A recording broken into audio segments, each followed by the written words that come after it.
को जलन, आंख में कुछ खटकना, पानी गिरना, आंख लाल होना, आंख में भरीपन, आंख में से कुछ चिपचिपा निकलना, आंख में पानी डालने पे अच्छा लगना, ये सब महसूस होता है? अगर आपको ये सब महसूस होता है तो ये वीडियो आपके लिए है, देखते रहिए आगे। This is doctor Ankit Barot from Vasudev Kutumbakam eye hospital.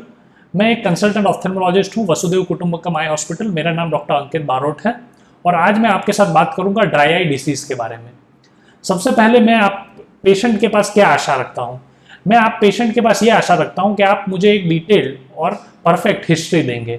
अगर आपका मासिक अभी खत्म हुआ है तो आप मुझे ये इन्फॉर्म कीजिए, क्योंकि मासिक खत्म होता है तो आपका ड्राई आई डिसीज होने का चांस बढ़ जाता है।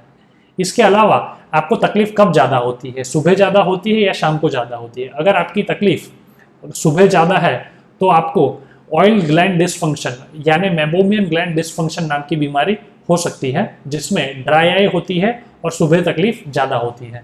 और अगर आपको शाम को ज़्यादा है तो उसको मॉडरेट ड्राई आई डिसीज कहते हैं, वो जो हो सकता है। इसके अलावा आप कौन सी दवाइयाँ खा रहे हैं वो हमें बताइए। क्या आप बीपी की दवा लेते हैं तो उससे ड्राई आई हो सकता है?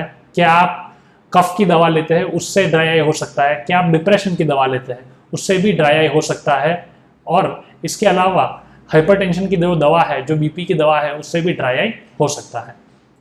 अब मैं ये जानना चाहूँगा कि आप कौन से एनवायरनमेंट में, कौन से माहौल में काम करते हैं। क्या आप धूल आजू बाजू है, स्मोक यानी धुआं आजू बाजू है, या कोई केमिकल का एक्सपोजर है? क्या जो पंखे की हवा है वो डायरेक्ट आपकी आंख पे आती है, या कोई एसी की हवा है वो डायरेक्ट आपकी आंख पे आती है? अगर ऐसा कुछ है तो भी आपकी हिस्ट्री में आप हमें, आपकी तकलीफों में आप मुझे मेंशन कीजिए कि ये सारी चीज़ें भी आप पे लागू पड़ती है। इसके अलावा क्या आपको डैंड्रफ है? क्या आपको कोई एक्ने यानी पिंपल की बीमारी है, या कोई भी आपको बीमारी हो शरीर में, वो आपको मुझे बताना है। क्या आप कॉन्टैक्ट लेंस पहनते हैं? अगर कॉन्टैक्ट लेंस पहनते हैं तो क्लीनिंग सॉल्यूशन कौन सा यूज़ करते हैं? कितने टाइम कॉन्टैक्ट लेंस पहनते हैं? कॉन्टैक्ट लेंस पहन के सो तो नहीं जाते, क्योंकि वो नहीं करना है। अगर कॉन्टैक्ट लेंस पहन के सो जाते हैं तो वो बिल्कुल ही नहीं करना है। और उसके बाद आपके डॉक्टर के साथ एक अच्छा आप रैपो बनाइए, जिससे आप जो भी आपकी तकलीफ है वो सारी कह सके। अब आप मुझे ये पूछ सकते हैं, या जो नेचुरल क्वेश्चन वो माइंड में आता है वो ये है कि ड्राई आई डिसीज होता क्यों है? तो ड्राई आई डिसीज होता क्यों है, उसके लिए मुझे आपको एक कॉन्सेप्ट समझाना पड़ेगा जिसका नाम है टीयर फिल्म। टीयर फिल्म एक ऐसी फिल्म है जो पानी की बनी होती है। उसके 3 कंपोनेंट होते हैं, एक होता है म्यूसिन, एक होता है एक्वियस और एक होता है लिपिड या ऑयल। ये जो तीनों की परत है वो हमारे पुतली और आईलिड यानी के पलक, पुतली और पलक के बीच में बनी रहती है। ये इंपॉर्टेंट इसलिए है ताकि पलक हमारे पुतली पे सीमलेसली मूव कर सके, उसके लिए काम आती है। उसके अलावा कुछ भी कचरा ऐसा कुछ हो तो खुद वो निकलने में मदद करता है। इसके अलावा हमारे जो पुतली है उसको ऑक्सीजन सप्लाई करता है, और ये हमारे कंजक्टिवा और पुतली को मॉइस्ट रखते हैं। तो ये जो टीयर फिल्म है जो बनी है एक्वियस, म्यूसिन और ऑयल की, इसमें कुछ तकलीफ हो तो हमें ड्राई आई डिसीज होती है। इसमें 2 तरह की तकलीफ है, एक होता है इवोपोरेटिव और एक होता है डेफिशिएंसी। इवोपोरेटिव यानी कि उबल जाना, यानी इवोपोरेटिव लॉस हो जाना, और डेफिशिएंसी यानी कमी होना। अब जो इवोपोरेटिव है, इवोपोरेटिव लॉस ऑफ एक्वियस, उसके जो कॉजेज, उसके जो कारण है वो हो सकते हैं बाहरी या अंदरूनी। जो बाहरी होते हैं उसमें होता है विटामिन ए की कमी होना, विटामिन ए की डेफिशिएंसी होना। अगर आप आई ड्रॉप खुद से ज़्यादा बार लगा रहे हैं तो भी हो सकता है। अगर आप कॉन्टैक्ट लेंस यूज़ कर रहे हैं लेकिन बराबर यूज़ नहीं कर रहे, उसको यूज़ करने में गलतियाँ कर रहे हैं, तो भी आपको ड्राई आई डिसीज हो सकती है। अगर आपको एलर्जी है तो भी आपका ऑक्यूलर सरफेस परफेक्ट नहीं होता और आपको ड्राई आई डिसीज हो सकती है। अब इंट्रिंसिक कॉजेज में क्या आता है? इंट्रिंसिक यानी अंदरूनी कॉजेज। तो अंदरूनी कारणों में आता है मेबोमियन ग्लैंड डिसफंक्शन, जो आजू बाजू की बीमारियों की वजह से हो सकता है, या शरीर में कोई बीमारी हो सकता है। जैसे कि शरीर में आपको एक्ने रोजेशिया यानी पिंपल की बीमारी हो, या फिर शरीर में आपको इक्थायसिस हो, सोरियासिस हो, ऐसा कुछ हो शरीर में, तो वो आपको मेबोमियन ग्लैंड डिसफंक्शन हो सकता है। नहीं तो इधर लोकल कोई इन्फेक्शन हो, इधर डेंड्रफ हो, ब्लेफेराइटिस हो, तो आपको मेबोमियन ग्लैंड डिसफंक्शन हो। इधर ब्लॉकेज हो जाए धूल से, आँख ज़्यादा मलने से, तो आपको मेबोमियन ग्लैंड डिसफंक्शन हो सकता है। तो उससे आपको ड्राई आई डिसीज हो सकती है। नहीं तो आपकी ब्लिंक रेट कम हो सकती है। अगर आपका कंप्यूटर पे यूजेज ज़्यादा है तो भी आपकी ब्लिंक रेट कम हो सकती है। अगर आपको पार्किंसोनिज्म नाम की बीमारी है तो भी आपका ब्लिंक रेट कम हो सकता है। नहीं तो आपके आईलिड एपर्चर या फिर आईलिड आईबॉल यानी ग्लोब उसकी कोई कमी हो, कोलोबोमा नाम की बीमारी है वो अगर हो तो आपको ड्राई आई डिसीज हो सकती है। इसके अलावा अगर आपकी जो पलक है वो बाहर की तरफ झुकी हुई हो, उसे एक्ट्रोपायन कहते हैं, तो आपको ड्राई आई डिसीज हो सकती है। अगर आपका जो आँख का गोला है, आईबॉल है, वो बहुत बड़ा हो या बाहर से निकला हुआ हो या आपको थायराइड की बीमारी हो तो आपको ड्राई आई डिसीज हो सकती है। अगर आपका माइनस का पावर ज़्यादा हो तो आपको ड्राई आई डिसीज हो सकती है।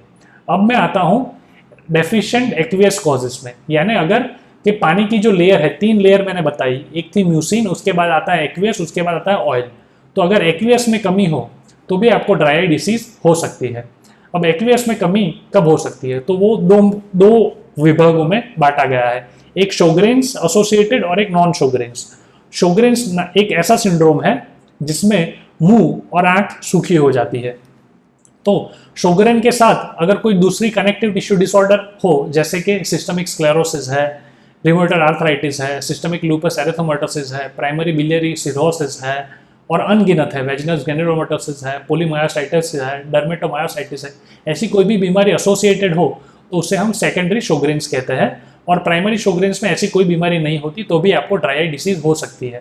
दूसरे ड्राई आई डिसीज के कारण होते हैं उम्र का बढ़ना, उसके बाद डायबिटीज मलाइटिस यानी आपको शुगर की बीमारी होना, उसके बाद क्रोनिक कॉन्टैक्ट लेंस यूज होना, इसके बाद हमारे यहाँ एक ग्लैंड होती है उसे लैक्राइमल ग्लैंड बोलते हैं, जिसमें से आंसू बनते हैं और वो आंसू बन के इधर जाते हैं और इधर से पंक्टम से गले में चले जाते हैं।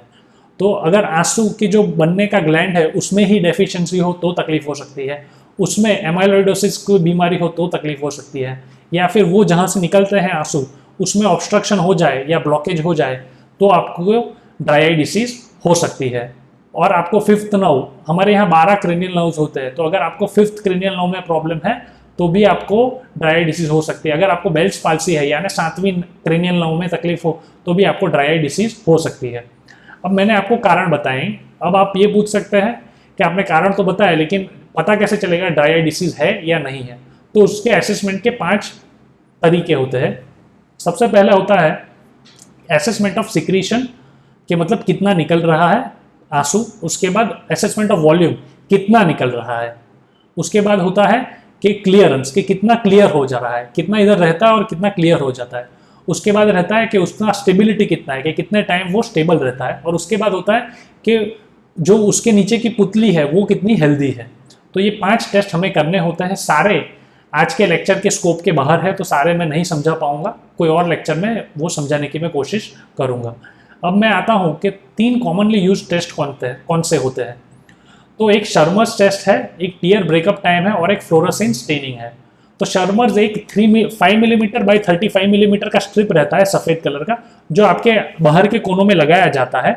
और ये लगाने के बाद हम ये देखते हैं कि आपकी आँख की ये जो स्ट्रिप है, इसको शर्मर स्ट्रिप बोलते हैं, ये कितनी गीली होती है। अगर 5 mm से कम हो तो उसको ड्राई आई हम कह सकते हैं या सिवियर ड्राई आई हम कह सकते हैं। दूसरा जो टेस्ट होता है वो होता है टीयर ब्रेकअप टाइम। इसमें हम आपकी आँख को फ्लोरोसिन डाई से स्टेन करते हैं, फिर उसको हम स्लिट लैम्प पे देखते हैं और स्लिट लैम्प पे हम ये देखते हैं कि रैंडम स्पॉट ब्रेकअप, जो आपका टीयर फिल्म है उसमें ब्रेकअप का पॉइंट 5 सेकंड से अगर पहले आता हो तो हम उसको एबनॉर्मल मानते हैं। इसके इन्वेजिव टेक्निक्स भी है और नॉन इन्वेजिव टेक्निक्स भी है ये जानने का कि आपका टीयर ब्रेकअप टाइम कितना है। इसके अलावा हम फ्लोरोसिन से स्टेन करते हैं आपकी पुतली को, जिससे हमें ये पता चले कि आप में पंक्टल एपिथेलियल इरोजन्स या कोई जो पुतली की चमड़ी है उसमें कोई डिफेक्ट तो नहीं है, वो हम पता करते हैं। तो ये हम पता करने से हमें पता चलता है कि आपको ड्राई आई डिसीज है या नहीं है। इसके अलावा अब आप ये पूछ सकते हैं कि हम इसको मैनेज कैसे करेंगे। तो इसको मैनेज करने की 8 स्ट्रेटेजीज हैं। सबसे पहले अवॉइडेंस ऑफ एग्जासर्बेटिंग फैक्टर्स। इसका मतलब ये होता है कि जिन फैक्टर्स से आपकी आंख में ड्राई आई बढ़ती है उनको अवॉइड करना है। तो आपको धूल से बचना है, धुएं से बचना है, केमिकल से थोड़ा दूर रहना है और डायरेक्ट हवा आपकी आंख पे ना आए वो ध्यान रखना है। इसके अलावा आपको जो पलक है वो ज़्यादा झपकाते रहना है, उससे आपका जो टीयर फिल्म है वो रिप्लेनिश होता रहता है। अगर आप कंप्यूटर पे काम करते हो तो या कोई नियर वर्क करते हो कॉन्स्टेंटली तो पलक झपकाते रहना है और वो ध्यान रखना है कि पलक आप बराबर झपकाए, पूरी तरह झपकाए। इसके अलावा आपको अगर इधर जो आईलिड है उसका हाइजीन मेंटेन करना है, इधर डैंड्रफ तो नहीं जमा है वो देखना है। इसके अलावा अगर आपको मेबोमेन ग्लैंड या ऑयल ग्लैंड डिसफंक्शन हो तो आपको लिड को मसाज करना है और हल्का गर्म पानी, साफ रुमाल उसमें डुबो के इसको मसाज करना है। ये आपको डॉक्टर के कंसल्टेशन के बाद पता चलेगा कि आपको मेबोमेन ग्लैंड डिसफंक्शन या आपके जो ये जो लिड में मार्जिन पर ऑयल ग्लैंड्स होते हैं उसका कोई डिसफंक्शन है या नहीं है। और मैं आपको कहना चाहूँगा कि हम आई ड्रॉप्स यूज़ कर सकते हैं टीयर सब्स्टिट्यूट। तो आई ड्रॉप के दो प्रकार होते हैं, एक होता है प्रिजर्वेटिव फ्री और एक होता है प्रिजर्वेटिव वाला। अगर आपको माइल्ड ड्राई आई डिसीज है यानी कि जस्ट चालू हुआ है और हल्का सा है तो हम प्रिजर्वेटिव वाला आई ड्रॉप यूज़ कर सकते हैं। और अगर आपको ज़्यादा बढ़ चुकी बीमारी है तो हमें उससे सीवियर ड्राई आई बोलेंगे तो हमें प्रिजर्वेटिव फ्री आई ड्रॉप का यूज़ करना पड़ेगा। और दूसरी चीज़ होता है, एक आई ड्रॉप होता है और एक जेल और ऑइंटमेंट होता है। तो जेल और ऑइंटमेंट कब यूज़ करना है और आई ड्रॉप कब यूज़ करना है। अगर सीवियर है तो जेल और ऑइंटमेंट यूज़ करना है, उसमें तकलीफ ये है कि थोड़ा सा धुंधलापन आता है, लेकिन अगर सीवियर है तो हमें जेल और ऑइंटमेंट यूज़ करना है क्योंकि उनका रिटेंशन टाइम ज़्यादा रहता है। अब ये टीयर सब्स्टिट्यूट में मैंने आपको दो प्रकार बताए, एक प्रिजर्वेटिव फ्री और एक प्रिजर्वेटिव वाला, एक जेल ऑइंटमेंट फॉर्म में या फिर आई ड्रॉप के फॉर्म में। अब दूसरा टॉपिक है, चौथी स्ट्रेटेजी ये है कि हम टीयर्स को रिटेन करें, मतलब जहाँ पे है वहाँ पे बनाए रखें। तो इसके 4 मेथड होते हैं, एक होता है स्पेक्टिकल यानी चश्मा, एक होता है कॉन्टैक्ट लेंस, एक होता है सर्जरी और एक होता है पंक्चर ओक्लूजन। तो अगर हम ऐसा चश्मा पहने जो पूरा इधर से ऐसा पैक होगा जिससे आपके हवा ना जा पाए, तो पूरा इसको ऑक्लूड कर दे, तो आपके अंदर आँख के आजू बाजू ह्यूमिडिटी बढ़ जाती है और जो आपके आंसू है वो सूखना कम हो जाता है। इसके अलावा स्क्लेरल कॉन्टैक्ट लेंसेज आते हैं जो पूरी पुतली को कवर कर देते हैं और आपका जो एपिथेलियल हीलिंग है यानी पुतली का जो हीलिंग होता है वो उसमें भी वो मदद करता है। इसके अलावा सर्जरी आती है, लेकिन अगर आपको माइल्ड है तो सर्जरी की चिंता मत कीजिए, तो सर्जरी करना नहीं आएगा। अब एक ऑप्शन होता है टीयर रिटेंशन का, पंक्चर ओक्लूजन। तो आप पूछ सकते हैं कि पंक्टम क्या होता है। इधर से आंसू बनता है, इधर से आगे जाता है और इधर एक पंक्टम करके एक होल होता है, उस होल से वो गले में नीचे उतर जाता है।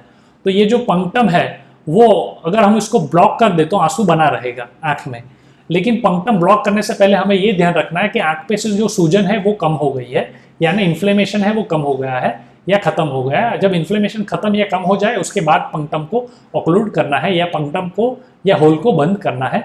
अब होल बंद करने के दो तरीके हैं, एक होता है टेम्पररी और एक होता है परमानेंट।